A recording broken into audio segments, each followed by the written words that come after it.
There is an absolute blackout in American curriculum on these facts about the death, destruction, poverty caused by socialism. Take a picture, parents, of that. Show it to your kids because it's not being taught in their schools.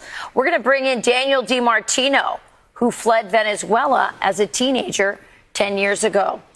Daniel, it's always great to have you on, firsthand. It's not something in ancient history, the death and destruction and poverty caused by socialism. What do you make of this, the rise of these quote unquote Democrat, socialist, communist candidates in America? What would be your message to Americans, your warning? Yes, good morning, Rachel, Griff, Charlie. Look, what I see here is that there is a coordinated attack on the United States and on the Democrat Party. The socialists in this country know that they cannot create their own political party because they cannot win elections under this system. Nobody would vote for the Socialist Party.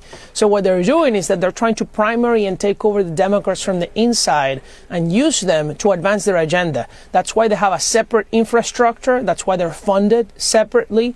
When in New York City the primaries were won by socialists last week or this week, what happened was that Alicia Singham Goodwin, who is the niece of Neville Roy Singham, the far-left billionaire in China that's been funding all of this, she's on the steering committee of the New York City DSA and was celebrating and coordinating all of this. So we have, I fear, a foreign attack to take over the Democrat Party and ultimately the United States.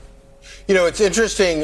When I remember the fall of the Soviet Union, so much of that was driven by young people who were disaffected by the totalitarian state that is required under communism.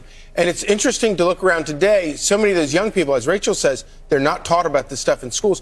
But what is it like for you, knowing what you know, to see this effort for socialism in America driven largely by young people? Yes. So in Venezuela, what's interesting is that they definitely created resentment among the population, the poor against the rich. And the poor, truly, in Venezuela at the beginning, in the early 2000s, did support Hugo Chavez, did vote for socialism. That's what makes the Venezuelan case important for us in America. That Venezuela is the only of the socialist cases that you guys mentioned that elected socialism into office. And of course, we couldn't elect it out. We needed President Trump to come in on January 3rd. So the difference with America, though, is that it's not poor people voting for socialism. It is highly educated, middle-class people. There has never been people so free and so rich in a country like America that are voting for their self-destruction like this. Yeah, there's no question about